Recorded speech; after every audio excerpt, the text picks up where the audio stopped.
Welcome to Maggid Studies in Tanakh Live, an opportunity to delve deeper into some of the remarkable books and ideas recently published by the Maggid imprint of Koren Publishers.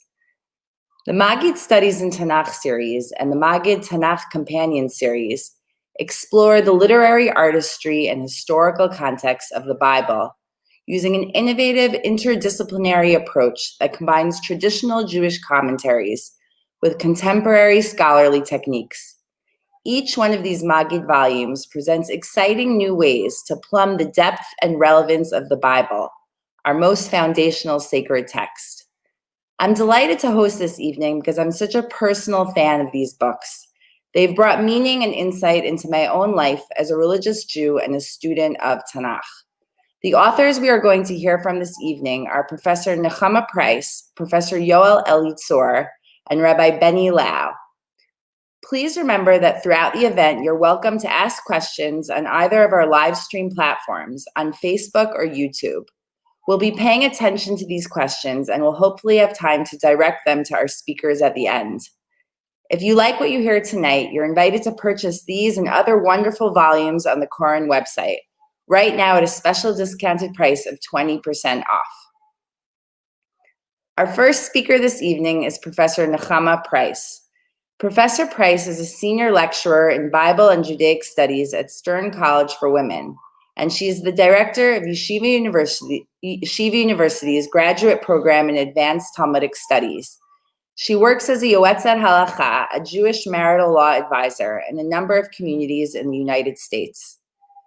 Tribal Blueprints is a product of 20 years of teaching and research and presents a unique way of looking at the 12 sons of Jacob as blueprints, or personality archetypes, that repeat themselves throughout Jewish tradition by way of their descendants. I really enjoyed this book and find that Professor Price's insights have a way of staying with you long after you put it down. Professor Price, thank you so much for joining us today.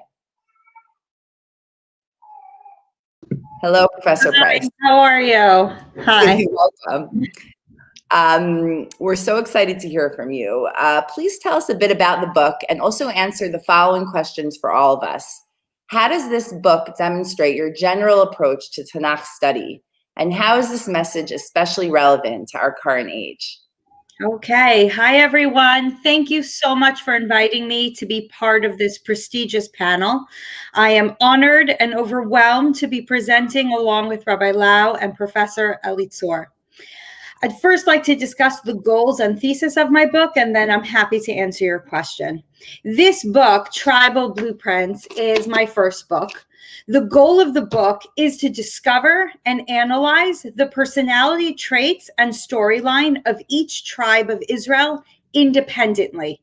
I wanted to look at the stories about each of Yaakov's sons and create an understanding of their individual personalities, their strengths, weaknesses, and motives. When you look at each of their stories on their own, you really gain an understanding of who they are as people. Who are they trying to be? What is their bigger role within the family?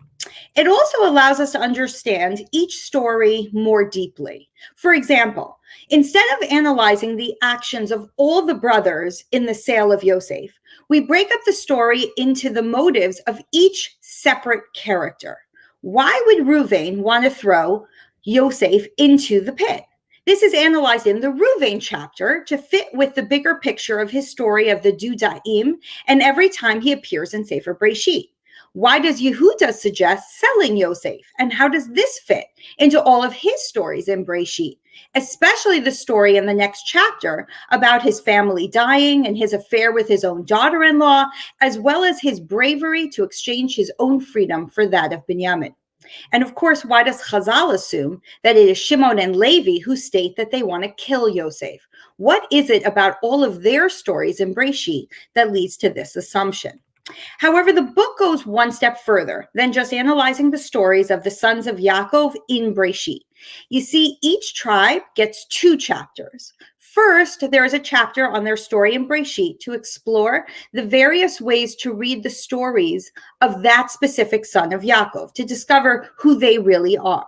But then each tribe gets a second chapter dedicated to their descendants. The thesis of the book is that these same character traits of each son of Yaakov is then expressed by their descendants throughout Tanakh. Here's a few classic examples. Yehuda in Breshit is strong, fearless, wise. He's the leader of the family, but he certainly has challenging times with women. The same personality is found in his descendants. For example, David HaMelech, who bravely fights Goliath the giant as a young boy, leads the Jewish people in war against all of their enemies as their king, but at the same time sins with Bathsheba.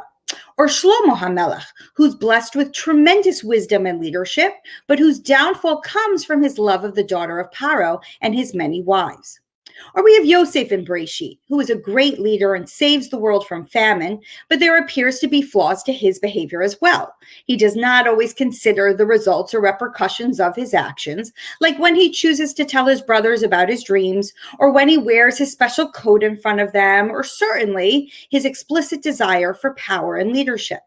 Therefore, there is no surprise that his descendants include great leaders, like that of Yehoshua and Devorah, but also leaders who neglect to think about the consequences of their actions, like Yiftach, a judge from the tribe of Yosef, who swore the first thing that comes out of his door after winning against the enemy, he will give as a korban laHashem. And when he returned after the battle, his daughter emerged. Yosef descendants also include leaders who get corrupted by their desire for powers, like Yeravam, who took 10 tribes away from Malchut Beit David and moved the center of worship away from the Beit HaMikdash in fear that his people will return to the king of Yehuda and he will lose his power. The book also compares the leadership qualities of both Yosef and Yehuda characters in Breshit. Yosef is blessed with the Bechor status, and Yehuda is chosen for Malchut, kingship. Throughout our history, the two tribes constantly fight over leadership and power. The goal of my book is to reveal these patterns in every single tribe throughout Tanakh. However, tonight I was asked to answer the following question. How does your book demonstrate your general approach to Tanakh study, and why is this approach important or relevant in our current age? I would like to answer this question in a few ways. First, I have a strong passion for understanding personalities of the Tanakh characters. I believe that we relate to them much more when we understand them. Delving into their personalities and trying to understand their motives and thought processes allows us to reflect on the stories of Tanakh to learn lessons that apply to our own lives. We often learn the concept, Masa Avot Siman Labanim, that the stories of our forefathers are a sign for future generations. I believe this applies to all Torah stories for every generation. We relive their stories over and over. We have similar struggles. Many of us experience sibling rivalries. Most people believe that their parents exhibit favoritism. Many of us experience jealousy, hatred, as well as love and longing. We have communication issues between spouses, fertility struggles.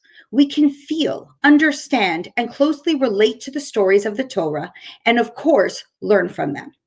Second, I have a particular style in learning and teaching Tanakh where I analyze every story from the various perspectives offered by the ambiguity of the text. Every story has multiple readings. Every story can be understood in many different ways.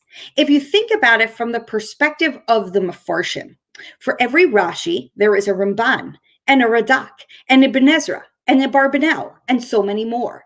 And they all have different takes on the exact same story. They can't all be historically accurate, since they often contradict. For every midrash, there is normally another statement by Chazal that has the opposite approach. Once you realize that there's no singular way to look at any Torah story, you begin to realize how little we know for certain. There are countless mysteries and ambiguities throughout the text of the Torah. I believe in God's ultimate wisdom. He could have written a Torah that didn't have these ambiguities and multiple readings, but he chose not to, simply because the Torah is not just a history book, but rather it is a code of moral lessons. Each story has multiple perspectives and different outcomes, adding new layers of meaning.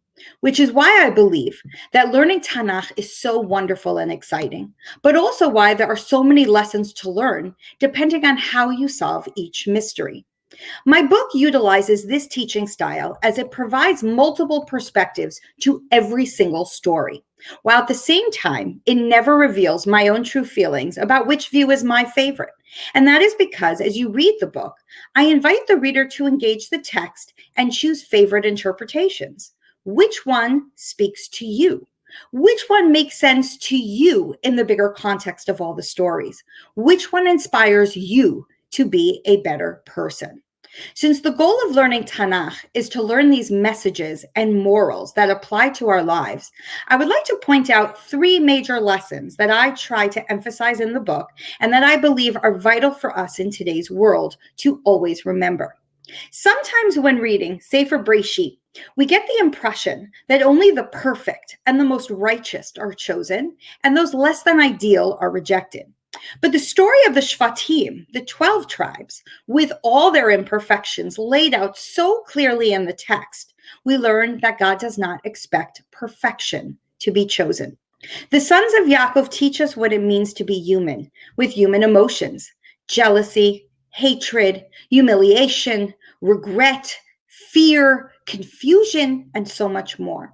But they also teach us how to move forward. The ones who are selected for leadership also sin, but they admit to their sins. They change, they grow, they learn from their mistakes, they do tshuva. We can see a process of growth within the stories of some of the children of Yaakov. The second message I wanted to express in the book is how amazing it is to realize that God matched up the personality of the tribes with its bigger goal for the future. If a tribe has leadership qualities, then is deemed worthy for leadership throughout history. If a tribe has intelligence, then it may in the future be a tribe that produces military intelligence. However, when the sons of Yaakov themselves are trying to define their role within the family, they don't always realize how their personalities and actions affect the way those around them view their role. To give an example, one of the biggest tragedies I discuss in the book is the role of Reuven. He wanted so badly to lead, but lacks the qualities and personality to be a leader. He spends his life trying to be someone that he was never going to be able to be. In life, we need to base our choices of who we are meant to be based on who we are. What are our capabilities? If I'm not good at math, I can't be a math teacher or an accountant or an actuary. It really doesn't matter if I want to be one. If I can't speak in front of a crowd, I can't be a speaker. So too, the roles that are given out to each of the tribes must match their abilities and personalities. But my favorite lesson from the book is the closing message found on the very last page. After analyzing all of the 12 tribes, it is incredibly clear that Bnei Yisrael is not made up of just one type of person. Bnei Yisrael is made up of 12 different personalities, 12 people who have totally different strengths and weaknesses. Yes, some have leadership qualities and are chosen to lead. Others are given the role of being the followers, the Am, the nation. But in life, you need both. You can't have all leaders without any followers. Therefore, all 12 sons of Yaakov are chosen, and all are needed to form Am Yisrael, some to lead and some to follow. There is not one way to be a servant of God. As I write in my conclusion, as a quote, variety is necessary and provides life with its color, balance, and beauty. Each tribe is essential to create the Jewish nation, end quote. This is a strong message for each of us. There is not one chosen quality. There is not one chosen tribe. There is not one way to be chosen by God. When we look around at our neighbors, our friends, our communities, our families, we see so many different personalities, so many different types of people. But all of us together, with all of our differences, create this beautiful nation. It is our differences that truly make us into Klal Yisrael. These are a number of ideas that are found in my book, Tribal Blueprints, and I hope that all of you will enjoy. And I thank you, and I thank Corinne very much for inviting me to be on this panel.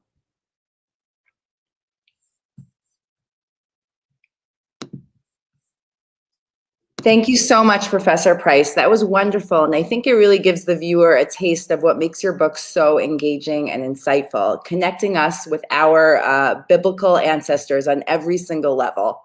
And definitely highly recommend it. And once again, available on the Koren website at the moment for a wonderful discounted price. Now, I am honored to introduce our next speaker, Professor Yoel Elitzur. Professor Elitzur, hello, welcome. Hello. Professor Elitzur is going to speak to us tonight about his extraordinary book, Places in the Parsha, Biblical Geography and Its Meaning. Professor Elitzur is a leading expert in the fields of biblical and historical geography and Hebrew and Semitic languages. He is a member of the Academy of the Hebrew Language and its representative on the National Naming Committee of the Israeli government. He has headed several Land of Israel studies departments at colleges in Israel. And it mentions on the profile on his book cover that he leads tours throughout Israel. In fact, he's actually discovered and developed many of the Bible-based routes that any of us have taken in the land of Israel. Places in the Parsha is an English translation of the Hebrew book Makom Beparsha, which was built on a weekly radio program that Professor Elitzur hosted on the Israel Broadcasting Authority. Each chapter is a jewel, a fascinating account of an unusual or unknown dimension of biblical geography. What I especially love is how effortlessly Professor Elitzur connects the ancient physical landscape of the Bible with the world we live in today. Professor Elitzur, we're going to turn to you to please tell us more about this amazing book. Also, to answer the questions we're going to ask all of the presenters this evening, how does this book demonstrate your general approach to Tanakh study, and how is this message especially relevant to our current age? Thank you. Slide 1. I would like to beg your permission to tell a little story. For many years, I taught in Jerusalem in a religious semi-Haredi college, Michlala. I remember this institution fondly. I got a lot there. I invented a course there that I called Eretz HaMikra, the land of the Bible, in which I received the students for half a day each week. The program was built alternately, 1 week in class, 1 week on a tour, usually at a site or observation point, not more than an hour's drive or a little more from Jerusalem, up to Tel Shechem in the north, and to Hebron in the south, Jericho. Slide. Here you see the mud brick wall of Jericho. And the environment of the Jordan River in the east. Slide. West, please share the area of the Jordan River in the east, and west to the ancient sites of Ashdod or Bnei Brak. At the same time, I also taught a course called Biblical Geography as part of my frontal courses. The founder and head of the Michlala, slide, Rabbi Yehuda Cooperman, Zal, was not always happy with the research bibliography I gave the students to read, nor was he always enthusiastic about the Arab villages in which I wandered with the students. Before the Intifada riots and the so-called peace process, it was certainly possible. But I had a free hand in both the teaching material and in financing the trips and the tours. And now I come to the story. Once I stand in the first or second lesson of the Biblical Geography course and explain to the students why it is impossible to identify a certain biblical town in a certain place and why it is more correct to identify it elsewhere. And here suddenly one student points out, הרב, למה זה חשוב? Why is it important? Boom, what do I do now? At that moment, God gave me an idea for my head, and I answered her, listen, it is really not important, but it is very interesting. And by the end of the year, you will see that I was right. Of course, you understand that I do not really think so. But that may be exactly the secret of the matter. Teachers and the students, and even the teachers of the teachers, and even the best of our classical commentators consider the allotment chapters of Sefer Yoshua something incomprehensible and uninteresting. And for the most part, they skip them or almost skip them. Slide. In contrast, Chazal precisely considers these very chapters of Yoshua to be the essence of the book, and furthermore, almost on the same level with the Torah.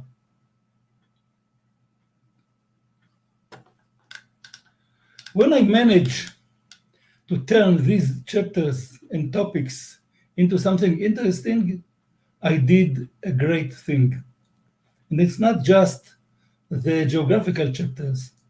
Almost every story in the Bible gets a completely different look when we understand its geographical background, certainly when you step on your own feet in the places of our ancestors. This week, we are going to read in the Haftarah about the war against the Canaanite army of Sisera at the foot of Har Tabor, Mount Tabor. Slide. Now note its location on the map. Slide.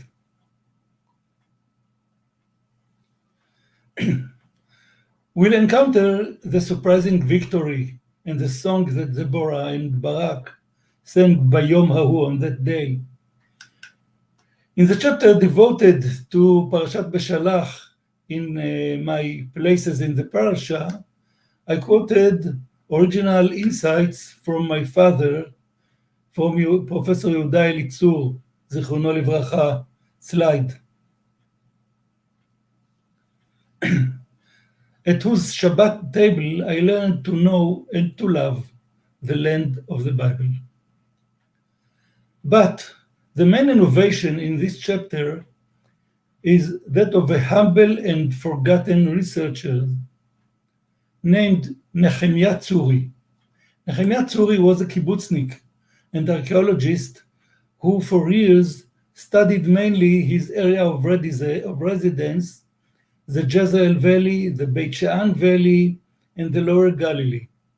Tzuri wrote his words briefly and without much rhetoric. I tried to turn them into a story. The main discovery of Tzuri was that the Kishon River that washed the Canaanite chariots was not the river known today as the Kishon River. Slide.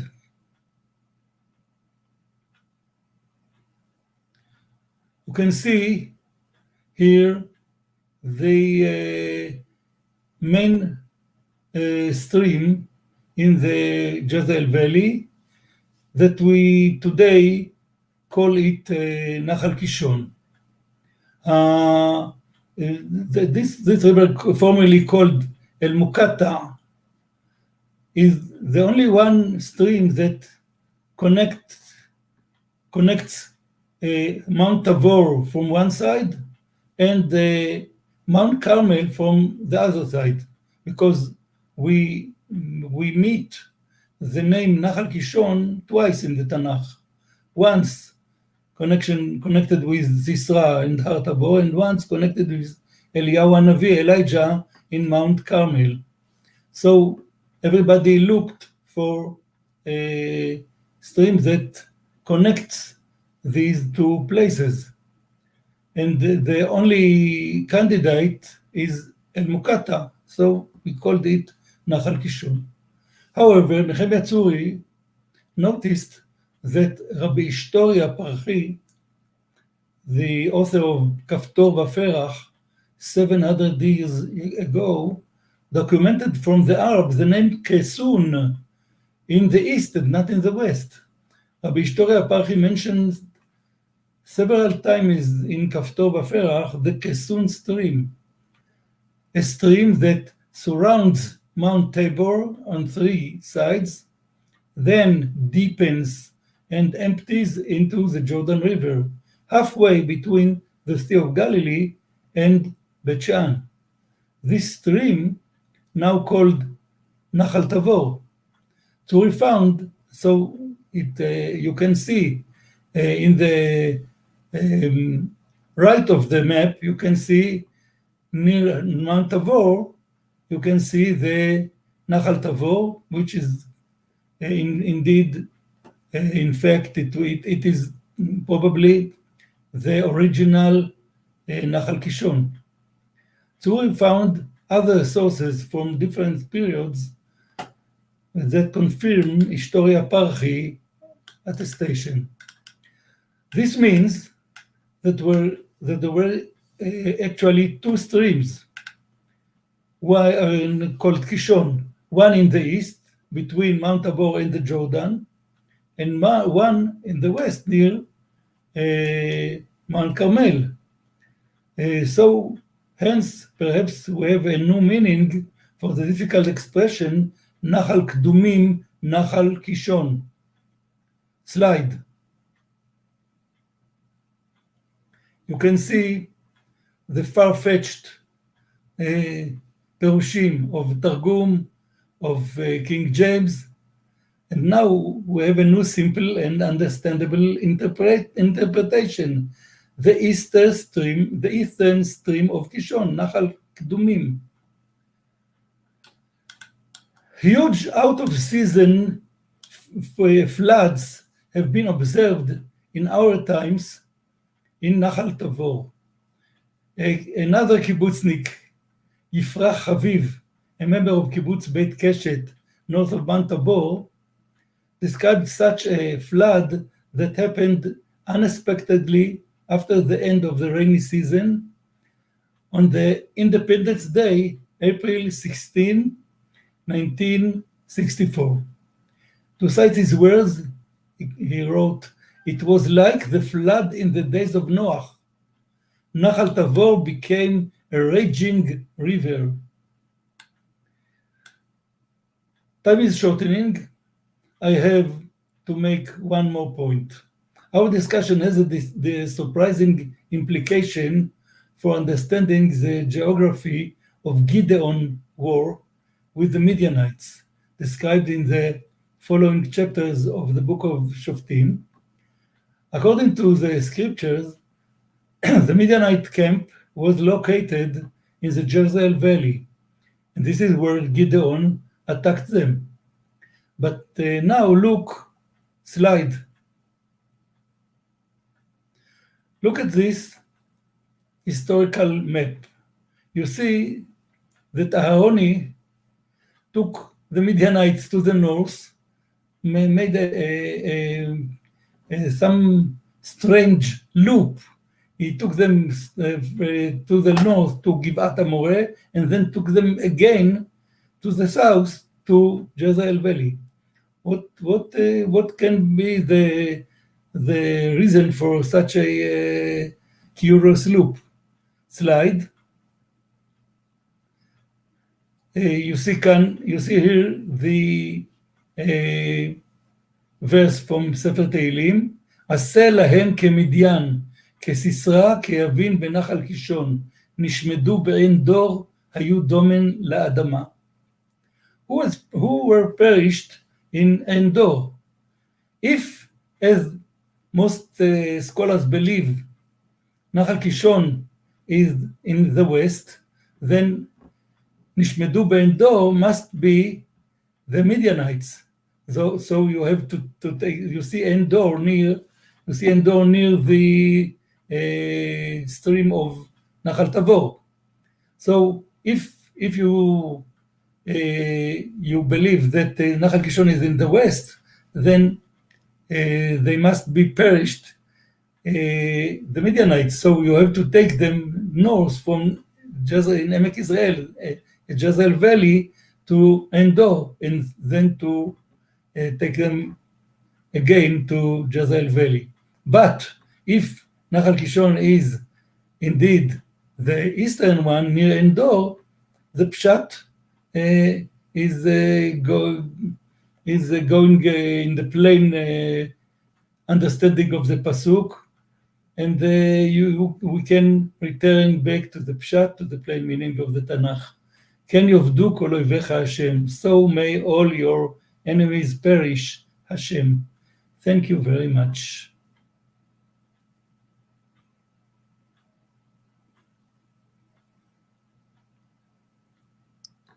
Thank you so much, Professor Elitzur, for reminding us how much we still need to learn about the Tanakh.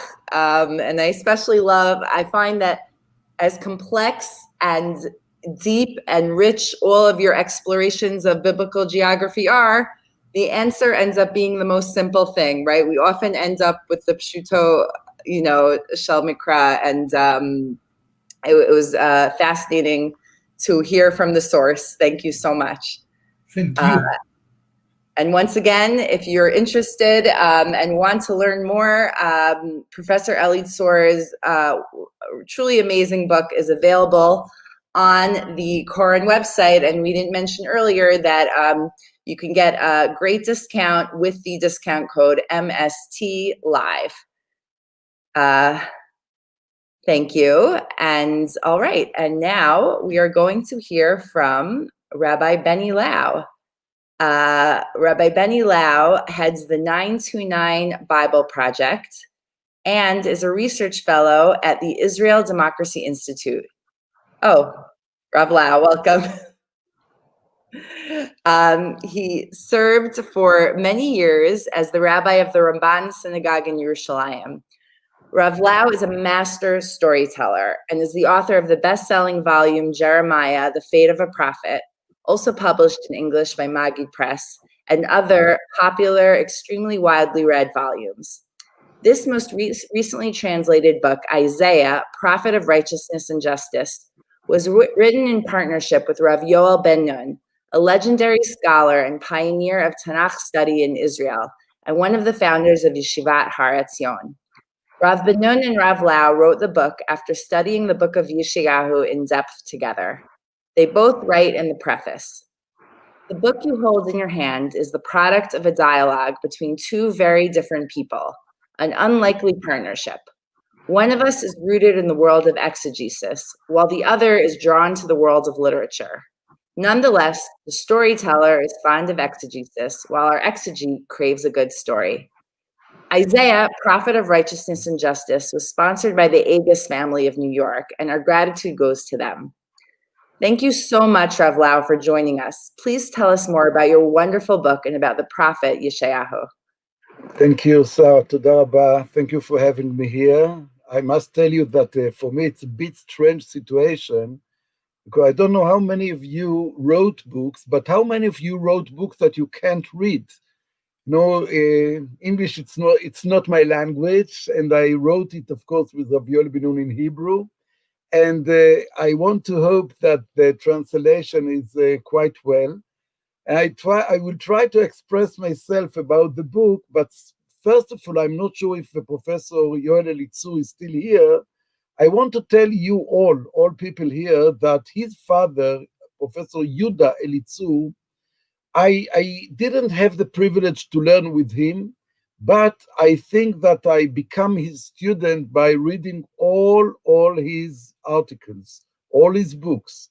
He's one of the pioneers who made them different for us, the Israelis, by feeling Tanakh not just as a book of reading, but feeling its connection between the history, the political situation, the very present question that raised in Israel, we found ourselves read these articles and argue in school, in class, about the fact that every one of the prophets gave us to our own life. And later on, I became a student of Rav Yoel Ben Nun. Rav Yoel Ben Nun is an unbelievable scholar who actually changed in Israel the whole system of learning Tanakh.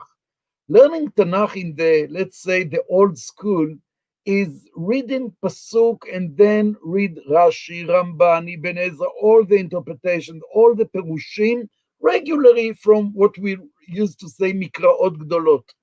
Later on, Rav Yoel Ben Nun in the mid-70s started a new shita, a new system of learning Tanakh.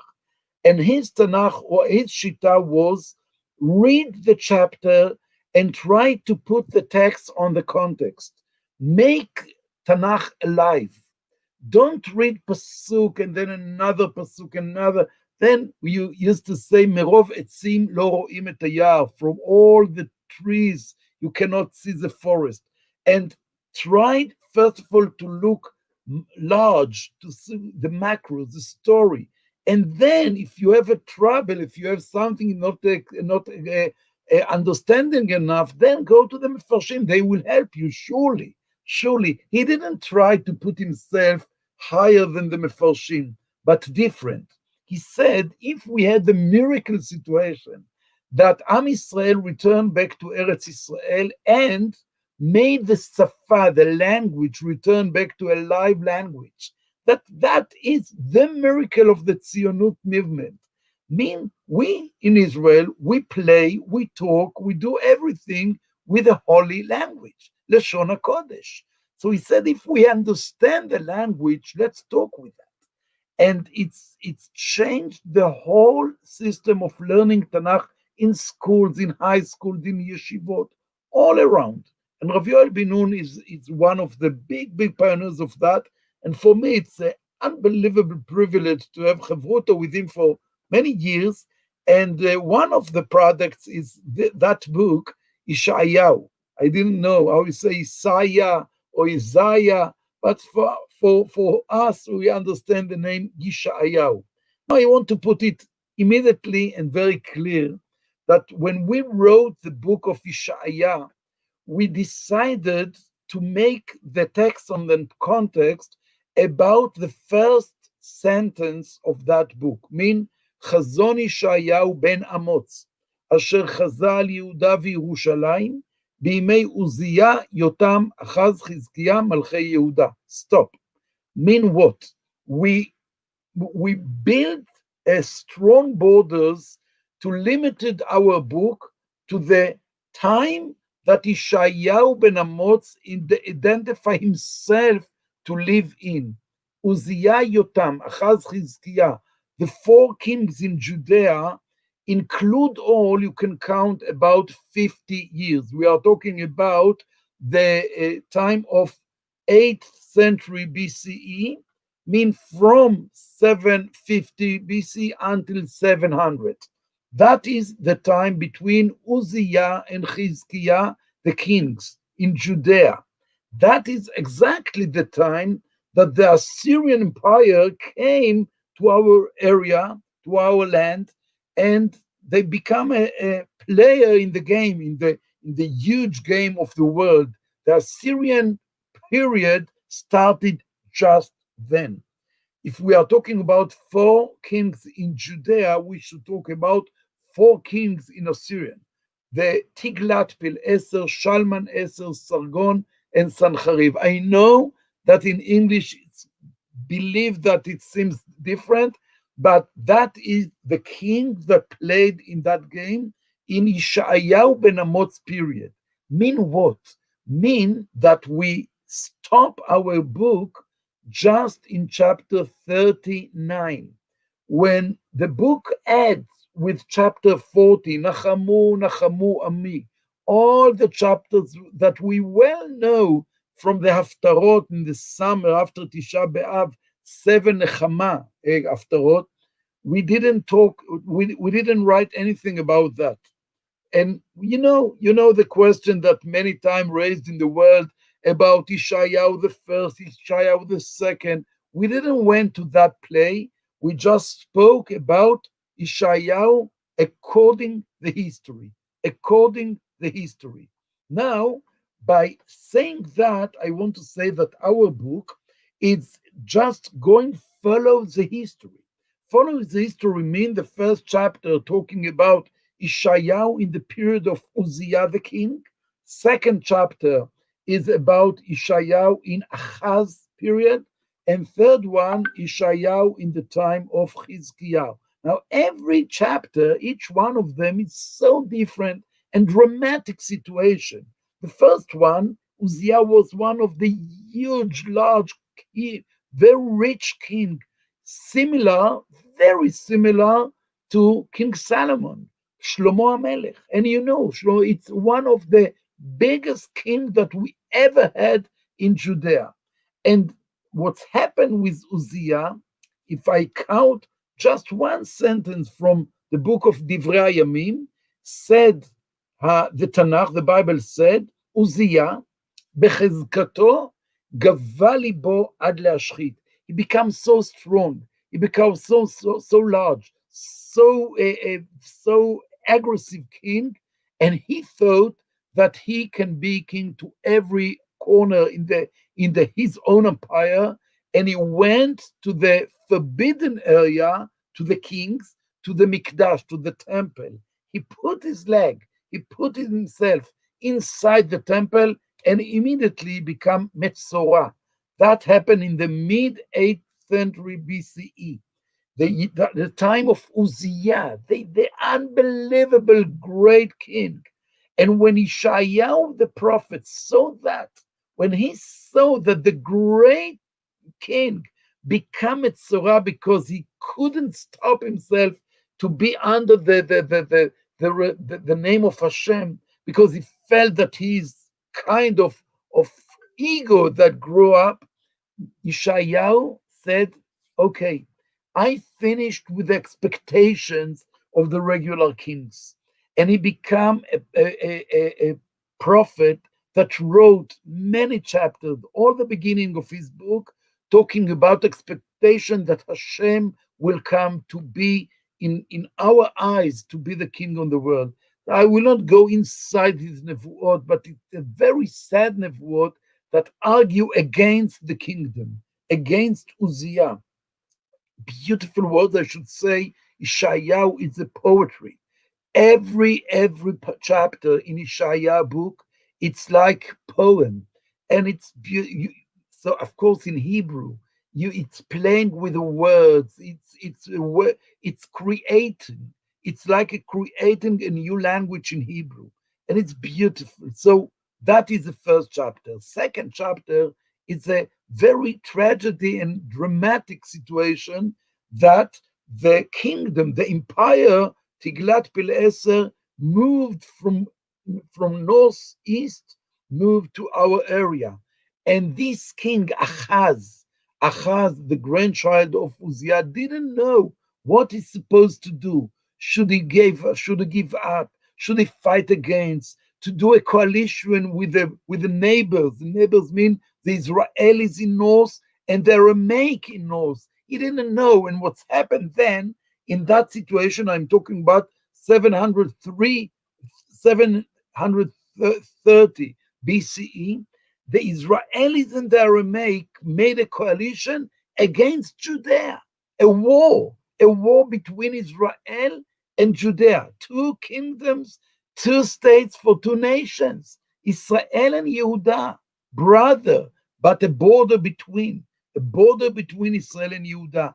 And Israel fought against Yehuda, and they couldn't. Yerushalayim was very close, and Yeshayahu tried to help Ahaz and say, just keep, don't do anything, don't give your keys to the Assyrian, and don't afraid from the Israelis and Aramaic. Ahaz was too weak, and Ahaz couldn't listen to the voice of the prophet. And what he did, Ahaz, he gave the keys to the Assyrian, to Tiglath-Pileser and Judea, stop be a Jewish place. Immediately, the Assyrian came and changed the language, changed the culture, changed everything. We, Yerushalayim and Judea, we became to be like a province of the Assyrian. That is the time of Achaz. Third chapter, when Chizkiyahu, the son of Achaz, became a king, he started make the strong revolution against the Assyrian. And then with that situation, Yeshayahu tried to stop him. Don't go to that area. Don't fight against the empire. Hashem made them happen so. Don't try to be so strong. You are not empire. You are a small city. Keep your city and don't try to fight against. Yeshayahu, many chapters, he made himself in a position against the leaders, against the government, against the king. Very political prophet. Chizkiyahu didn't hear. It was like an argument between Chizkiyahu the king and Yeshayahu the prophet. In the end, Sancheriv the king came, destroyed all Judea.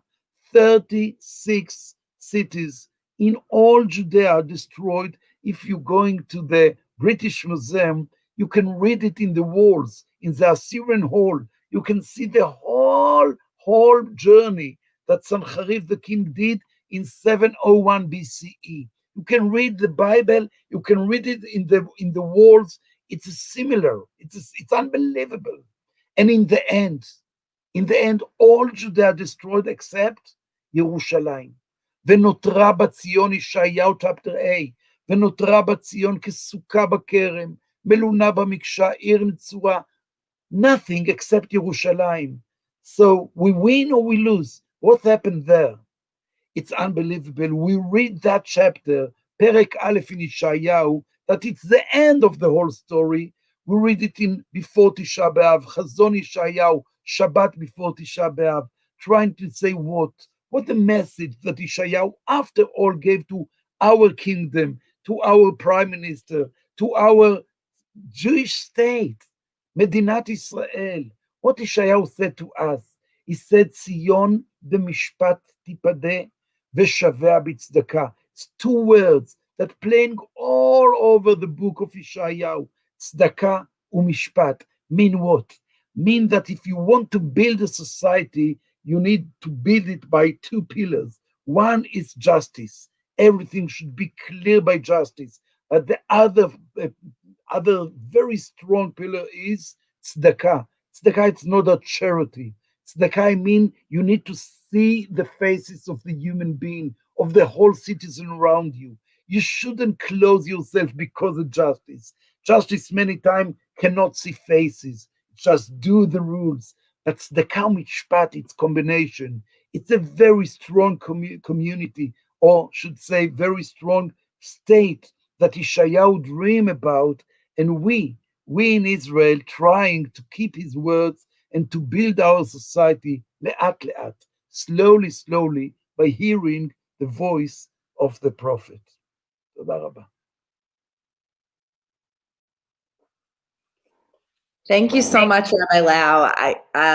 That was beautiful, and I really do think it gives the viewer a sense of the dynamic energy of the book. It's like a book you wouldn't think you couldn't put a book down about Yeshayahu, but it's that kind of book. It's riveting.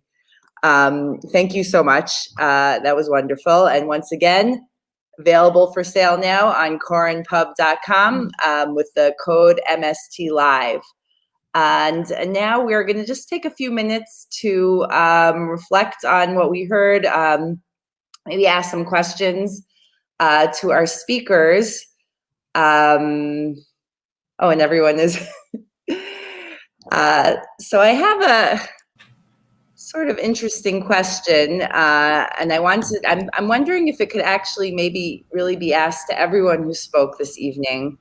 And that's in the spirit of Professor Price's book, Tribal Blueprints, the idea that the personalities, the demuyot of our avot, the idea that they kind of continue in our current, world that we live in, or throughout the Tanakh until now. And I would love to hear from all of the speakers, maybe to reflect a little bit about modern Israel and or modern Jewish world, let's say, for those speaking in the diaspora, about how some of the specific, so for Professor Price, I would ask, meaning how do some of these specific biblical personalities potentially kind of appear in the modern Jewish world? For Rav Elitzur, I would ask, I don't know if this is a fair question, but are some of the shvatim that when we talk about the tribal lands of Israel, meaning, is there something of the Ofi? Is there something of these dmuyot that you see even today in the cities of certain tribes, of the area of Binyamin versus the area of Yehuda? Is there something that you see is still there in the geography, in terms of the people, in terms of the communities that are in these, ancient tribal areas? Is that a fair question? That would be my question for Rav Elitzur. And then for Rav Lau, I would ask the Dmut of Yeshayahu. Who is the Yeshayahu today? Is there, and I think you kind of pointed us in this direction in terms of what Yeshayahu would ask for today. But maybe if we could hear more of your thoughts about that. So Professor Price, please. Okay. I think I understand what you want me to answer, but I actually think that when you discover the personalities of each of the tribes, you discover that there are pieces of each of the tribes in lots of different people, or there are some people who identify more with one tribe personality than others. Like, let's say, for example, when you read the chapter on Binyamin, and the personality of Binyamin is very much resembles the youngest in a family who is babied by everyone, who everyone treats as a baby even as they get older. So you have Binyamin, who's like in his 30s, but he's still being called Hanar. He never speaks for himself. Yehuda stands up for him and he doesn't say a word. And that resembles many family types of dynamics where you have the youngest child who's babied by their older siblings, or you have the leader of the family that emerges even without doing anything. Everyone just looks to that leader. And that's, of course, Yehuda. But that's something that we see throughout every family. And I would say within every community, they're just the people that come to the top and people listen to by definition. So I would say that every single person, when you finish reading the book, can actually either identify themselves to one tribe, like I feel that I might resemble more of one tribe versus another, or a mixture of lots of different personalities from every tribe, because the goal is to show there's not one good versus one bad. Every part of them is good, but God chose all of them. And it's just the different personality traits coming through the different people that I can relate to, or their life story that I can relate to. And therefore look how they reacted in a certain situation, and either learn to copy that or to not copy that based on what happens within their story. So I think hopefully it makes the tribes very relatable to each and every one of us in our lives, and we can see ourselves through them. Absolutely. I mean, you can't just peg one type onto sort of one person, meaning in a way, many of the different personalities of tribes can be found in the individual. Exactly. Thank you. Sure.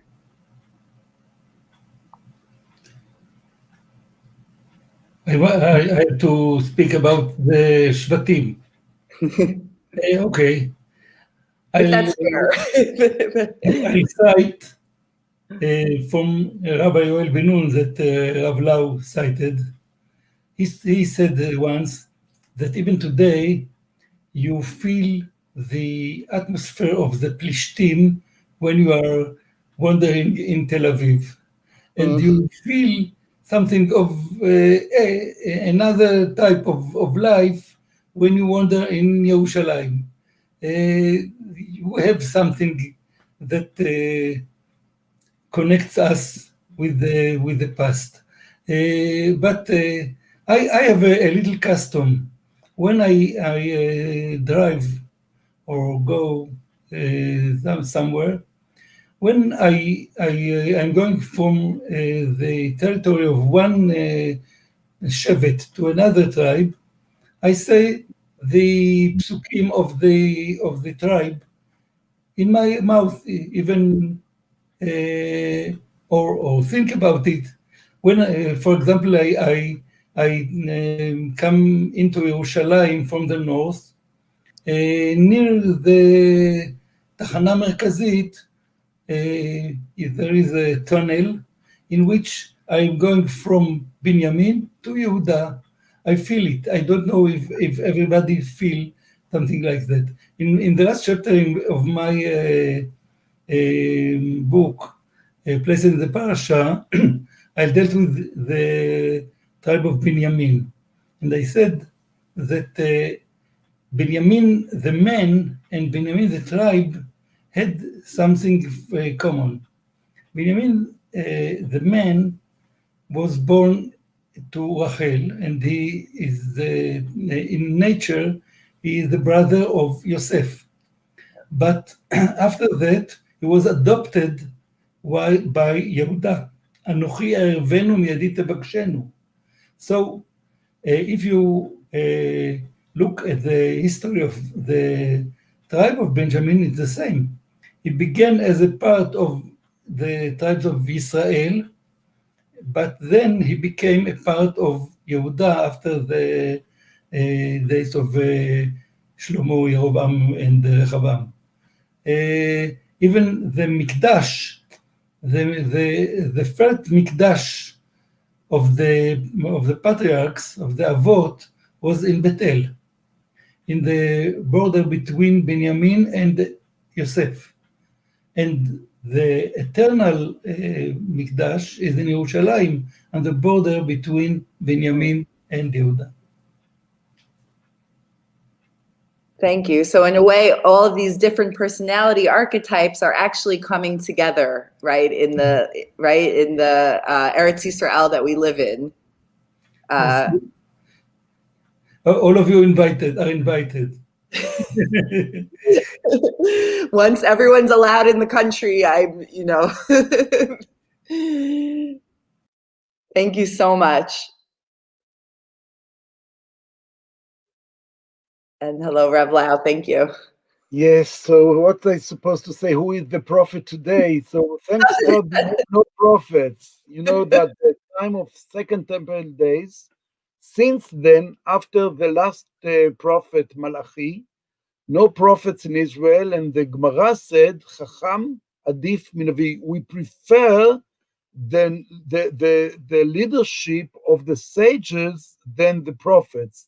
And Rav Kook explained that the prophets saw the large picture and the very far view, but they didn't have the ability to lead the people in the very intimate and immediate steps.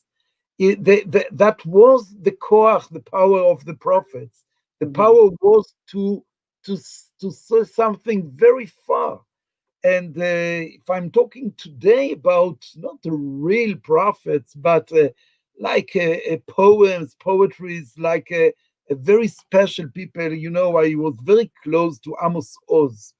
Amos Oz felt himself not like a prophet. He didn't think himself as a prophet, but he thought that he strongly have something to say to the leaders in a very different way, to stand and say, and very hard things. And that is a koach of the spiritual leader. It's a spiritual leaders. I'm upset to say that I can't say that about the rabbis. The rabbi is supposed to be strong like that, to stand and say very, very moral and correct values against shilton, against leaders, but you know, because many reasons, the hand by hand, the rabbis and the politicians go together. But I can mention few names who very seriously took himself and said, I feel like, and it's not question of religious and non-religious. Many times it's come from the non-religious people. One of the big right according to the politician, writers in Israel, name was Uri Tzvi Greenberg, Atzag, who was one of the unbelievable poetries after the Holocaust. And he wrote actually before the Holocaust. He wrote to the Jewish in East Europe and say, just go, just go. And then he said, I feel like a 𝙩𝙬𝙤, like a prophet. He wrote that. He wrote that. Now, if I'm talking about the king in that time, I can mention many, many, many things. Many, many who think that they are the empires. And, you know, in states, we just said goodbye to one of them. So I don't want to open that box. Very interesting. Thank you for your honest reply. And you know, if we don't have Nevi'im, but we do have Chachamim. We're grateful for a book like this that can really give us so much perspective and also a sense of what we're hoping for the future of the Jewish people today. Thank you so much. And again, thank you to all of our wonderful speakers. These talks were just small glimpses of the amazing insights that await you in these books. Once again, check them out on the Koren website, code MST Live for 20% off. And thank you again for joining us. We hope all of our viewers can please join us next week for the next installment of Maggid Studies in Tanakh Live. We will hear from Dr. Tova Ganzel on the book of Yecheskel, Rabbi Michael Hatton on the book of Yehoshua, and Rabbi Yaakov Beasley on Nahum, Habakkuk, and Sephania. We hope to see you all there. And once again, thank you for joining us. Thank you.